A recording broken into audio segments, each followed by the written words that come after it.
We're starting a new chapter, the third section of this course of this book, the times of the Tanaim. All right, so up until now we did Tanaim is also starts from Shimon Tzaddik, who was the end of the prophets. You say the end of the prophets was Haggai Melachis Zechariah, right? That was the beginning of Anshe Knesset Agdolah, the men of the Great Assembly. The last one of the men of the Great Assembly was Shimon Tzaddik. And so now we're going on from the time of Shimon Tzaddik all the way until the composing of the Mishnah, right? The famous Mishnah that all of our oral law today is based on, right? It's all based on the halakha, which is based on the Talmud, which is essentially an expansion of the Mishnah. All right, so all this work or all this entire literature that we have that we call the oral law, this is really when it begins. And right after the times of Shimon Tzaddik, right? And he was the earliest one mentioned in the Mishnah. But before we continue with what happens after Shimon Tzaddik, we're just going to take one step back and see what's going on in Bavel at the time. All right, so this whole era of the Tanaim from Shimon Tzaddik until composing the Mishnah is about 500 years, right? From 310 BCE until like 189, 190 after the Common Era. All right, so Shimon Tzaddik until the destruction of the Second Temple, right? So first we're going to go to the first exile. One step back, Deu. You should know this. כי בראשונה, כשגלו ישראל בגלות יחוניה, right? When we went out to our first exile, and he's even talking about not just the destruction of the first temple, we're talking about 12 years prior to the destruction of the first temple, during the times of the king of Yechonia, when Nebuchadnezzar, before conquering Jerusalem, first exiled, he exiled the king, and he exiled the aristocracy, and he exiled them to Babylon.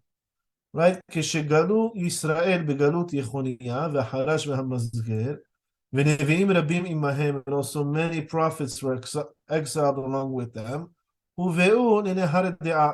They were brought to this area. It's this delta on between the Euphrates and the Tigris rivers, a city called Nehar De'ah. ובנה יחוניה מלך יהודה וכל הנלווים אליו בית כנסייה. Right, and they established this big, what we would call today a synagogue. Back then, this concept of a synagogue was still kind of new. So they established this synagogue, or kind of like a court even. ויסדוה באבנים ועפר שהביאו עמהם מבית המקדש. And they brought with them some stones from the Temple Mount and the dirt from the Temple Mount. And when they inaugurated this Bet Knesset in Bavel, they placed these stones there. לקיים עליהם השנאמר, כי ירסו עבדיך את אבניה ואת עפרה יחוננו. Right, in order to fulfill this pasuk that says, your servants, they have this want for your stones and for the dirt of the temple. וקראו לבית כנסייה ההיא דבית הכנסת דשף ויתיב. And they gave this the synagogue of theirs, they gave it a name, דשף ויתיב, that rose up and came and settled.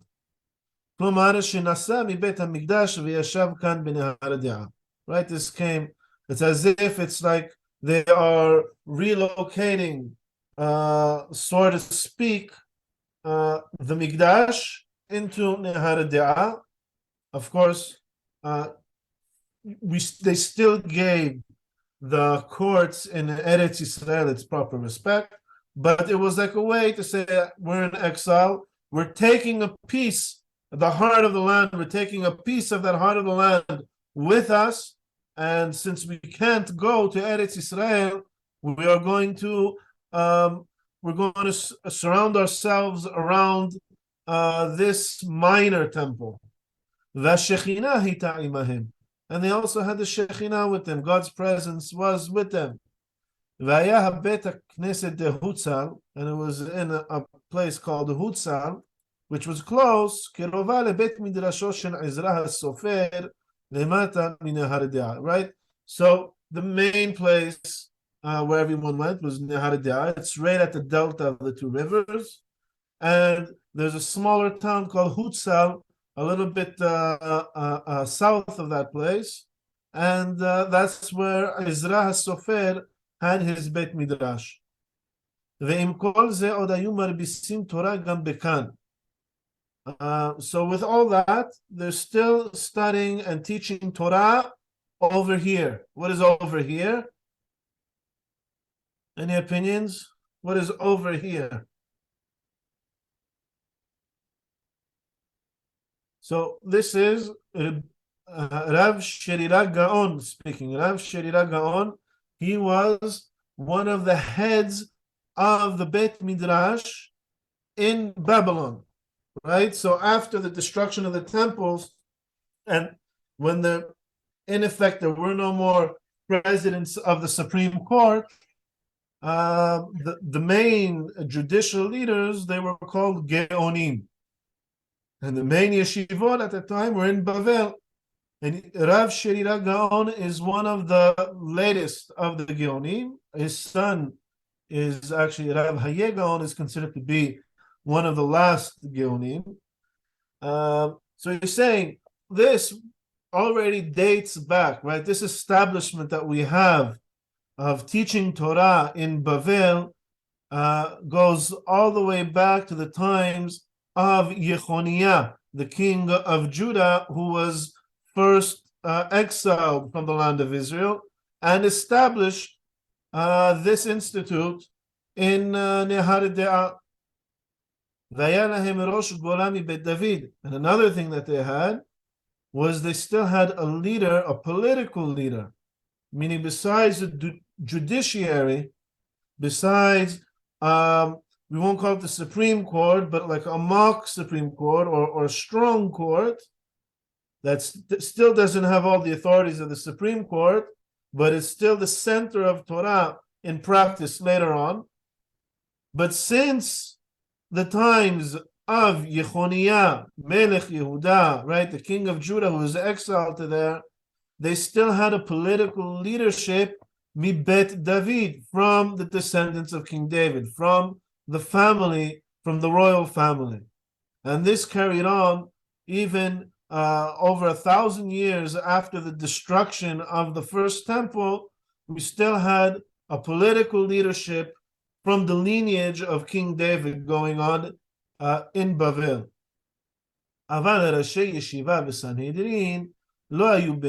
However, supreme justices, the Supreme Court, that was all still in Eretz Yisrael. Right? Because they all had one objective, because that can only be from the place which God has designated, meaning Yerushalayim. That's the only proper seat of the Supreme Court. All right, so this is just a little bit of we'll call it some historical context to what we're going to get into now, meaning we have this whole we call it Babylonian tradition developing that started a little bit prior to the first exile, or the first exile was a little bit prior to the destruction of the first temple. This is developing in Babylon. Well, the main period of the Tanaim, we're going to be mostly focusing on Eretz Israel, on the land of Israel. And we said, so the first generation, we're talking about Shimon HaTzadik, which was the last of Anshe Knesset HaGedolah.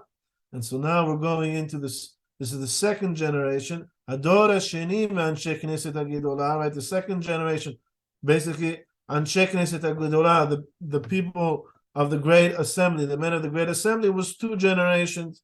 And Shimon HaTzadik was on the second generation. He was at the end of them. Ushmo, and his actual name wasn't Shimon HaTzadik. That was kind of like his nickname. His name was Ido. Ido ben Yehoshua ben Yehotzadak HaKohen HaGadol. And he was the high priest in the second temple. B'yamav nishmeda malchut paras al yedei Alexandrus melech Yavan. Right? During his time, while he was a high priest in the temple, and actually we're talking about, remember, the first generation started building the temple, so we're about 30 years into or after the construction of the first temple, and the Persian Empire has now been defeated by the Greeks, right? Alexander the Great, or Alexander from Macedonia, here we call him Alexander Mokadon, or Alexander Hagadol the Great. He defeated the Persian Empire, who first gave us the rights to come back to Eretz Israel and to rebuild Jerusalem and to rebuild the temple. So we're talking about 30 years after the construction of the second temple, and Alexander the Great is coming to Jerusalem. Right?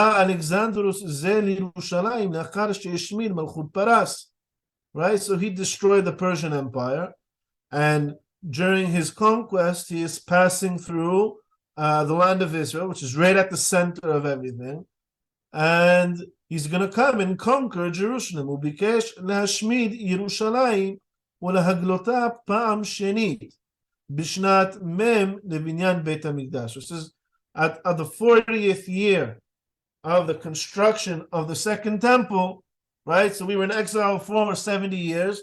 We finally rebuilt the temple.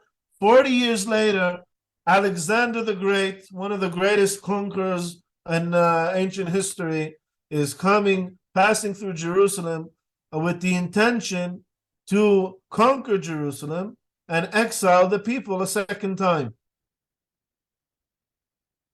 V'yatsa Shimon HaTzadik elav. And this Shimon HaTzadik is a famous story. I'm also going to tell you some less known details about the story, and we'll get into that soon. V'yatsa Shimon HaTzadik elav, and he approached him. He came out to confront Alexander the Great. וכשראהו המלך גידלו ונישאו ונתן לו שאלתו. And when Alexander the Great, the king, saw Shimon HaTzadik come before him, he had a lot of respect for him. He treated him well. He appointed him above other people, and to his soldiers' astonishment. And he gave him his request, what Shimon wanted. ושאל שמעון הצדיק ממנו שלא להחריב הבית. And he requested that Alexander does not destroy the temple, ושלא להגלות את העיר, והמלך ציווה כן. Right? And not to send the city into exile. And the king, he agreed. He said, fine. ותמהו שרה ועבדיו, שהיו יודעים שאמר להחריבה, ולעולם לא חזר בדיבורו. Right? And his soldiers were astonished. They looked at each other, and they went to the king, because Alexander the Great was a man of his word. And if he says, we're going to conquer Jerusalem, we're going to conquer Jerusalem. And he's never changed his mind about anything. And he responded to them when they said, why are you granting this man his wish? He said to them, דמות דיוקנו של זה מנסח לפניי במלחמה. He says, the image of this person, this is actually could be a play on words. It depends how you understand this. It says, "Menatzeach lefanai b'milchama," could be like he conducts the war for me. It's like as if I have an image of him. I see him in a vision. It is in his honor that I am winning all of my wars. So it's like he has this image in his mind that he sees before he goes out to war. And because of this image, it's like to him, maybe he sees God. You know, people, they have an imagination of God. Maybe God has a long white beard, or maybe he's dressed a certain way. And he sees this image before he goes out to war. And he knows that it's because of this image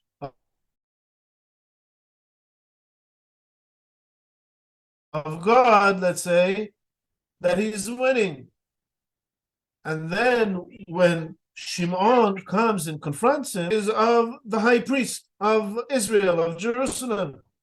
And so he says, I'm going to grant him whatever he asks for me. ויתנה המלך עם שמעון הצדיק שכל בן שיוולד לכהנים באותה שנה יקרא אלכסנדר על שמו. All right, but he says, okay, so I'm not destroying Jerusalem. However, there's conditions to this. And these conditions are that, one, any priest that is born that year, right, anyone born to the family of the Kohanim should be named after Alexander. And that's when Alexander started to become a Jewish name. And another thing is that to commemorate this date, to commemorate this year that Alexander came, we are going to switch our counting of the years.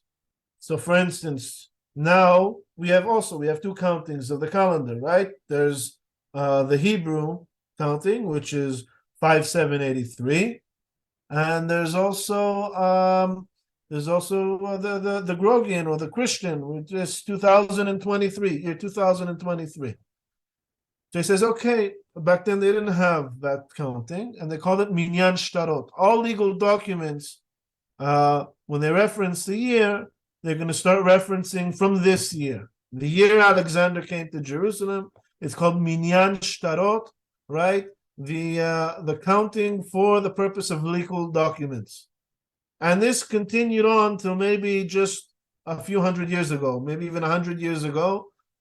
Jewish legal documents still had that counting of minyan shtarot, which started by Alexander the Great. This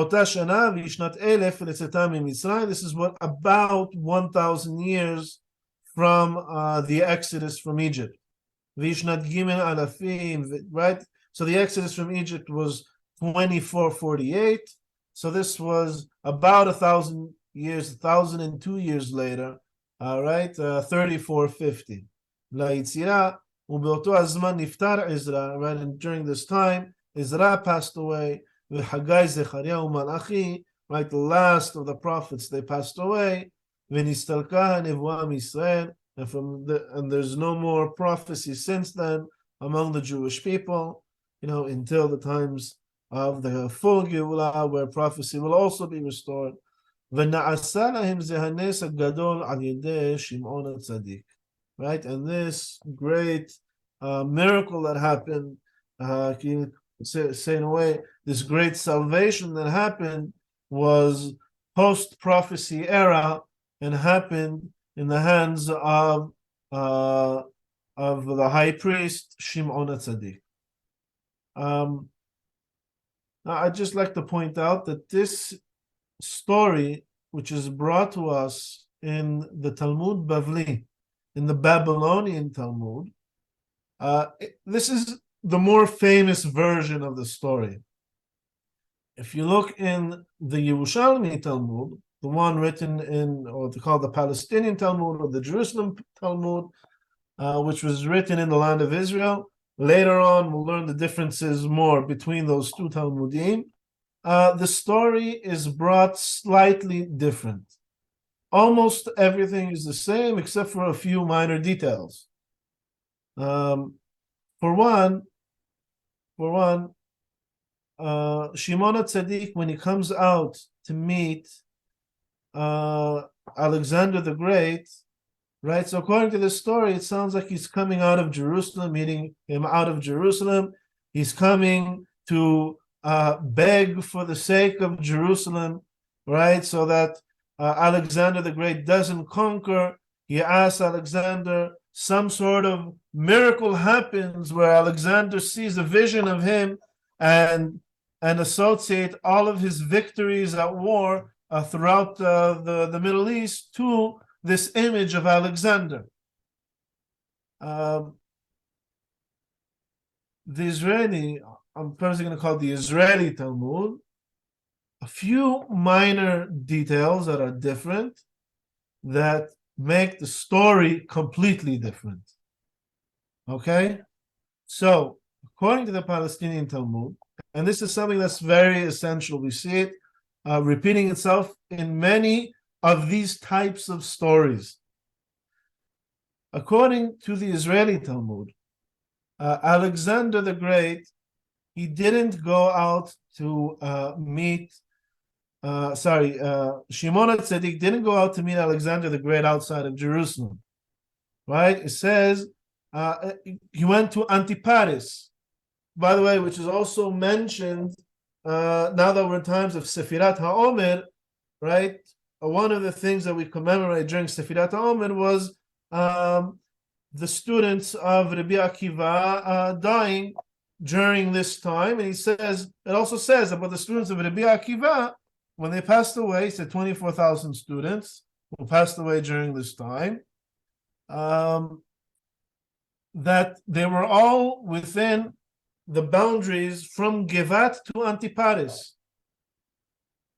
It's giving us the boundaries of the land of Judah, of Yehuda. Meaning, when Shimon Tzaddik is coming out, according to the Palestinian Talmud, the Israeli Talmud, to meet Alexander the Great, he's confronting him at the borders of Eretz Yehuda, the land that the Jewish people are holding. And he doesn't go out alone.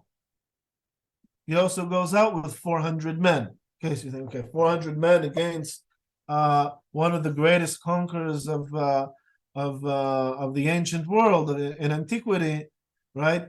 What's that? That doesn't mean anything.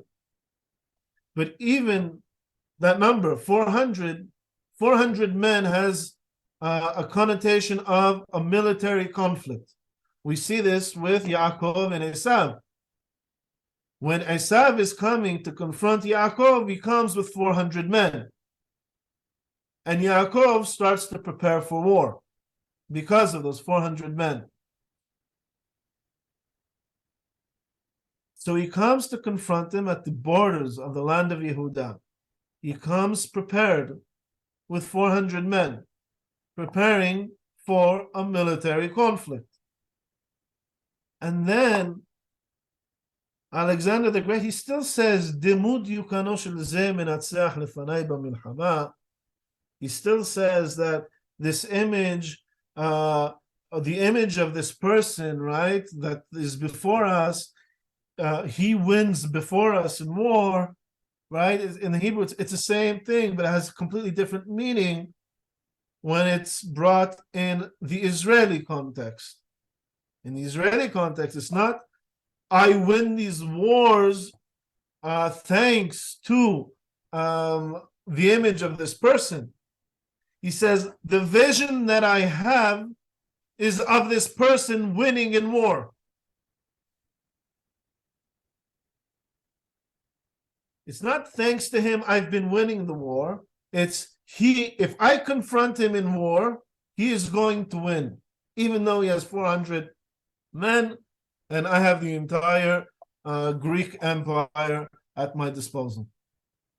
So they enter a negotiation. Of course, Shimon Tzaddik doesn't know what's going on necessarily in the mind of Alexander the Great, but they reach some sort of settlement where, you know what, we are not going to engage in battle. We're not going to conquer or attempt to conquer the city. However, we are going to commemorate basically. Up until now, we didn't have our own sovereignty on Jerusalem. At the time, we were under the Persian Empire, and now it's just switching hands from Persian rule to Greek rule. So, naming the Kohanim after Alexander the Great, on one hand, and on the other hand, also for the purpose of all legal documents, we're going to start counting the years from this day. Is kind of like, it's in effect kind of like putting Alexander the Great's face on the coin, right? So you say, like, I'm Balabait here. We're not going to engage in an actual battle, right? I'm not going to attempt to conquer the city, and you're not going to attempt to resist and potentially destroy my army. And this is what you guys are still going to keep Jerusalem, no problem.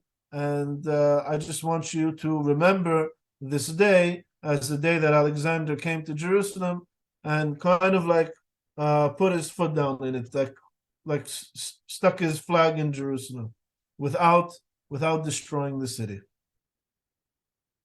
And we see this different approach between the Babylonian Talmud and the Israeli Talmud. We also see it when it comes to the story of Hanukkah. Why do we celebrate Hanukkah? So, according to the Babylonian Talmud, it's very simple. There was a great miracle that lasted 8 days.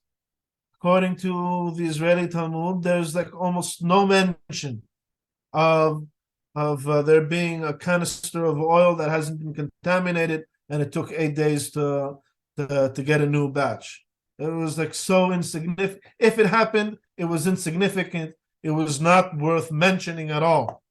What was worth mentioning is that there was a great revolt of the Maccabees, which isn't mentioned in the Babylonian Talmud. There's a great revolt, this great war, which in effect restored Jewish sovereignty to the state of Israel.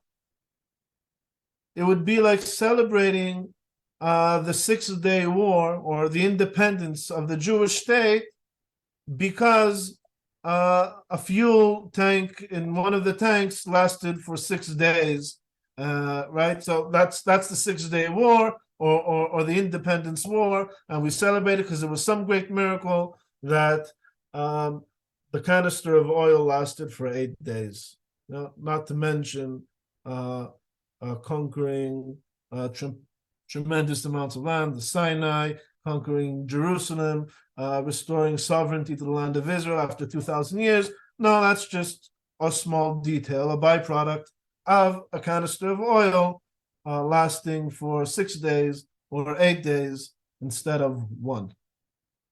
So it's a very, very different approach between the Babylonian Talmud and the Israeli Talmud.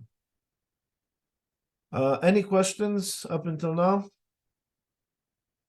I I was just wondering why were there a difference between the focus on in the Babylonian Talmud, the focus on the oil lasting for 8 days, and in the Israeli Talmud is the focus on the struggle and the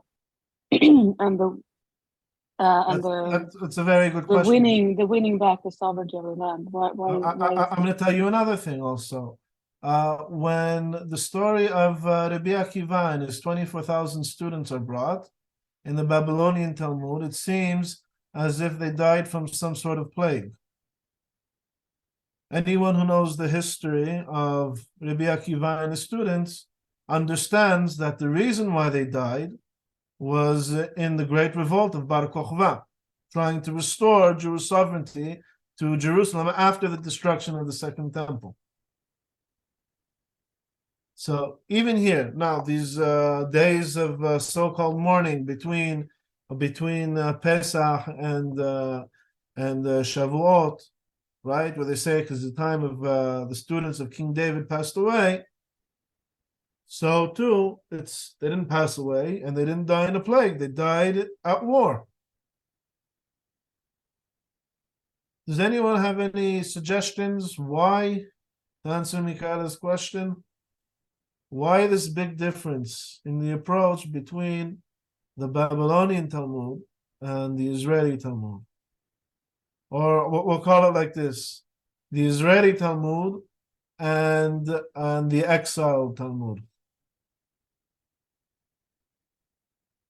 But Babylonian Talmud higher. What's that? Again? Babylonian Talmud is higher than the Jerusalem Talmud. Higher in what way? Like, I don't know, the higher. So Because we give because- preference to legal to legal decisions made in the Babylonian Talmud over the Palestinian or the Jerusalem or the Israeli Talmud, whichever you want to call it. However, when it comes to these stories, it seems that what really happened, right, a better recording of history was what was recorded in, it's not just the Israeli Talmud, but all the sources from the land of Israel always glorify the victories and the wars, while the Babylonian Talmud seems to try to hide it and glorify some sort of supernatural miracle instead. This is just a thought that I don't know if this is true, but it's just a thought. If you look at today, and I don't know if this is true, but this is what it seems like for me, that the Jews, and I'm sorry to say this, but the Jews who are maybe not so Zionist, maybe even anti-Zionist, they seem to live outside of Israel, Right. and the Jews who are, of course, there are Zionist Jews in the diaspora, but that there are maybe more Zionist Jews in Right. So you're getting close. You're getting close. Okay. It's now, I wouldn't say about the Hachamim of the Babylonian Talmud that they're anti-Zionist. No. I'd say that the anti-Zionists are so accustomed to the Babylonian way of thinking, not that the Chachamim, right, the sage of the Babylonian Talmud, were anti-Zionist or created this way of thinking, but it's because when you're in the land of Israel, our mission is to fight for the integrity of the land of Israel and for our sovereignty over the land of Israel. If we're in New York, there's no point in trying to start a revolution in New York. It's not our land. It's lo shayach. The temple was destroyed. The outcome of that revolt, the Bar Kokhba revolt, in which the 24,000 students of Rabbi Akiva were killed or fell in battle, was a devastating result. That was like the complete end of Jewish sovereignty for the next 2,000 years. And we commemorate that along with the destruction of the temple on Tisha B'Av. That was one of the most devastating battles we've had. And so the Babylonian Talmud is very, very, say, cautious about trying to, inflame these nationalistic feelings and to try to reclaim the land. Because when you're in Babel, it's not the right place and it's not the right time. But when you're in Eretz Israel, that's the right place and that's the right time. So what you have today, what you were mentioning, what you have today is after 2,000 years of being accustomed to thinking in, call it, exile mode, so you have many people who have become anti-Zionist, and they say, well, wars are won because when Shimon Tzaddik confronted or came out to meet, more properly, according to the exile mode of thinking, when Shimon Tzaddik came out to meet Alexander the Great and beg for him to spare Jerusalem, God caused some sort of miracle that gave Alexander the Great mercy over Jerusalem and let us keep it. While the Jerusalem Talmud is saying Shimon HaTzadik confronted Alexander the Great with 400 men prepared to fight. And Alexander saw these people coming and saw in a vision that if he fights them, if he engages them in battle, he's going to lose. Minor details that change the whole message of the story.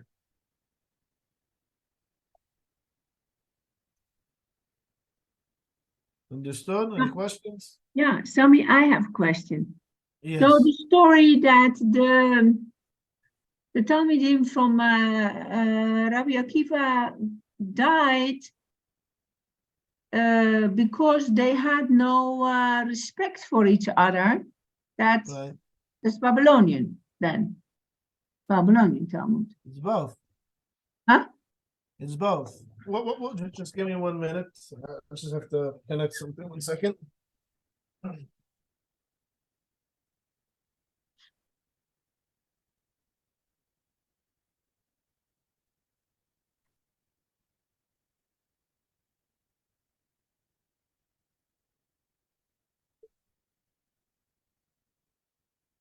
First of all, you have to pay attention. It doesn't say, the Midrash doesn't say 24,000 students.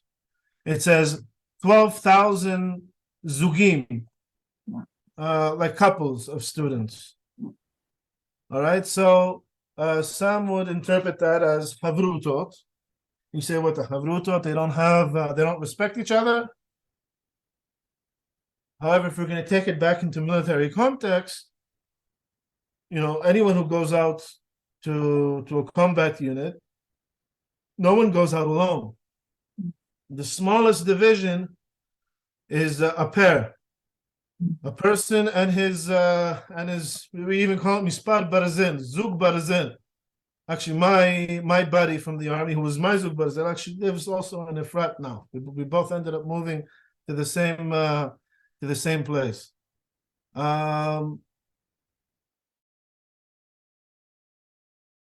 Which which only targeted the firstborns. So in Egypt, they targeted the firstborns, and this plague knows how to identify you according to who's your rabbi.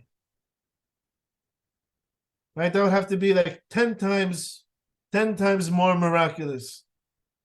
Or we could just say that Rabbi Akiva was one of the greatest backers of Bar Yochai, right? One of his greatest supporters. And so his students, anyone following the teachings of Rabbi Akiva, is participating in the battles of Bar Kokhba.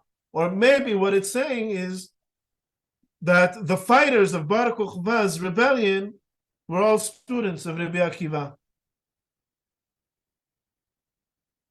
There's 24,000. 24,000 is about the same number that we commemorate on Yom HaZikaron, right? Maybe for Yom HaAtzmaut. You remember 24,000 soldiers who fell in battle throughout the years since our War of Independence. Actually, since a little bit before the War of Independence, since the times of the underground units fighting the British. Sunny, hello. Yeah. So between the two distinctions, where are you? Are you in the former one, or are you in the one that makes sense that students of Rabbi Akiva were warriors? That's why they die in the historically, we know that Rabbi Akiva, not just historically, but also from the sources, Rabbi Akiva was one of the greatest supporters of the revolt of Bar Kokhba. Right? So it's all a question of how you interpret it.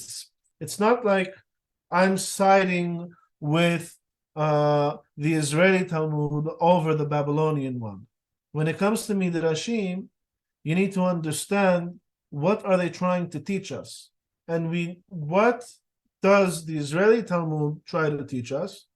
And this could be, if it's 1,000 years ago, and we're in Morocco and Spain and Yemen and Babylon and England and France or Germany and wherever, and we have access to both the Babylonian Talmud and the Israeli Talmud, we need to understand the Israeli Talmud is trying to promote some sort of nationalistic aspirations.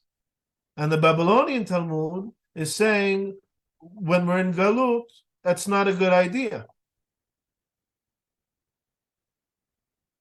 So there's a time and there's a place for everything. And someone who is a true student of the Hachamim, a Talmid Hachamim, any time throughout our 2,000-year history, right, he would know that when we're in Eretz Yisrael, or when we come back to Eretz Yisrael, this is going to be our new mode. And this, in fact, was the mode of the Jewish people when they held Eretz Yisrael in the past. It's not Judaism is the Palestinian Talmud, or Judaism is, and everyone else is wrong, or Judaism is the Babylonian Talmud, and everyone else is wrong. Judaism has two modes. It has a mode of when we are in redemption and when we are in exile. There's a mode where we are in control, and there's a mode when we are under other nations' control. And a true Hacham needs to understand what times are we living in and what is more appropriate for these times and place. So Right? We're in times of redemption, but we're in New York, doesn't really help.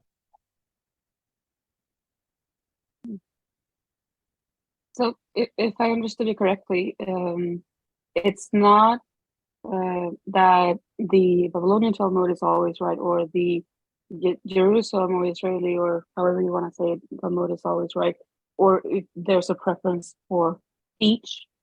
It's They each you have their own agenda. you analyze what is the purpose of the text, what is it trying to teach me, and you make Right. What they're some sort trying to of teach me judgment. and why, and when is I'm it sorry.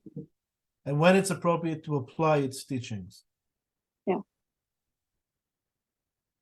When it comes to matters of law, and we're going to see this later, like halakha lema'aseh, we follow the Babylonian Talmud for technical reasons, and we'll see that later.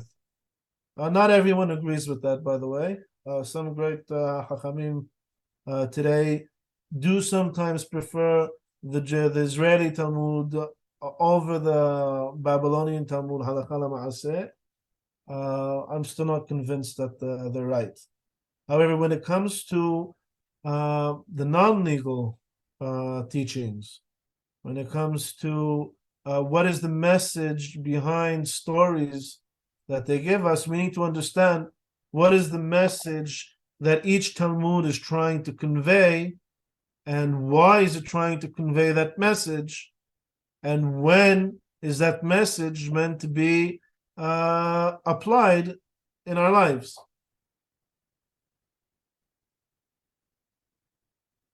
Are we meant to beg the Goyim for mercy? Well, it depends. Depends what your situation is. Are we meant to be afraid of confronting them in battle and in war?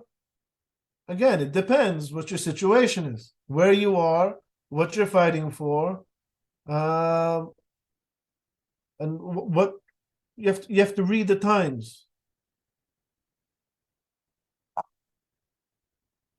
So that's it's kind of like a detour. We kind of detracted a bit from from the purpose of this course, but since it came up, and it's also very matim for the days of Sefirat HaOmer. By the way, secular Jews also used to celebrate Lag BaOmer. It's kind of interesting because Lag BaOmer, when we make the bonfires on the 33rd day of the Omer, today is considered to be not just a religious holiday, but specifically like a Haredi holiday, where they're commemorating the passing of one of the students of Rabbi Akiva, in particular, Rabbi Shimon Bar Yochai, right? But Chilonim, the secular Jews, used to also celebrate Lag BaOmer for a completely different reason.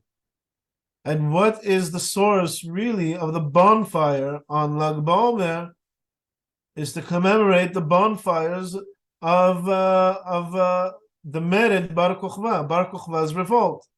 They used to communicate through bonfires.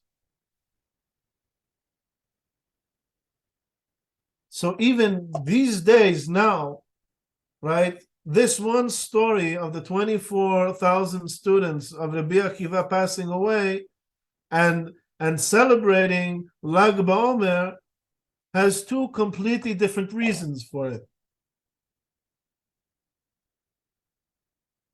And when you study, when you're aware of both stories, then you could understand what's more appropriate for when.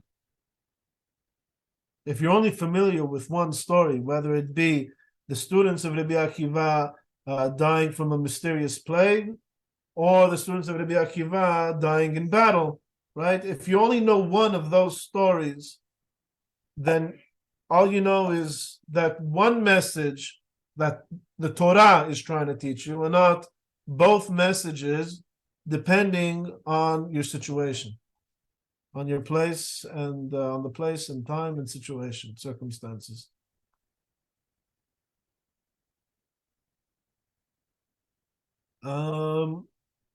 Okay, I think we won't proceed more since it's already getting back into our main topic, which we kind of digressed from. But I think it was a very important lesson to learn, regardless. Anyways, any more comments, questions, insights? I think the two story, the Akiva students, this story with the Shimon Bar Yochai, Right. I think is quite the same, because also for the Akiva students, they only care about themselves, the opinion of Torah, but they don't care about the others. They think they are no right, is wrong, is no correct. So it's not like doesn't respect each other. And Shimon Bar Yochai also, he doesn't like the person who doesn't learn Torah, just effort to make a living. So I think it's the same. So when they care about each other's opinion and they respect each other's opinion, I think it's the same. Right, and we see this happening today, right in front of our eyes, with a nation so divided, and some people having a very hard time respecting the other, or the majority's opinion even, and willing to bring down the entire state because of it. By the way, even so it was like, even with Rabbi Shimon Bar Yochai, why did he go into hiding? So some say he went in to go deep into Torah. That would be the more Babylonian approach. And the other one, he was actually hiding from the Romans because he was known to speak out against the Roman Empire and try to get people, stir up anger against the Roman Empire. So that's really why he went into hiding. Another thing is also, by the way, a story that we read in the Haggadah on Pesach, right? Says five Hachamim, right? Ayu yosh mesubin b'vnei Barak, right? It was Rabbi Akiva and Rabbi Tarfon and Rabbi Elazar. I don't remember the others, or the five of them. They were sitting in Bnei Barak, right?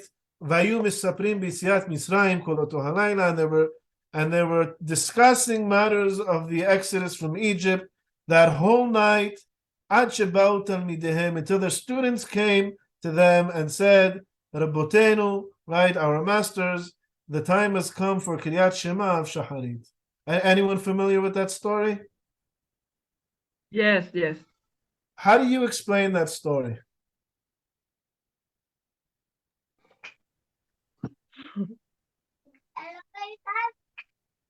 They discussed the law until morning. Okay, why did they need their students to tell them, oh, by the way, it's time to do Kiryat Shema? When's it time to do Kiryat Shema? Shacharit, right? Of Shacharit, of the morning because Kiryat they need Shema. to be on time. When the sun rises. If the sun rises, well, everyone sees the sun. Why do they need their students to tell them that it's time to do Kiryat Shema? Yeah, because the Kriya Shema is bound time. It's time bound.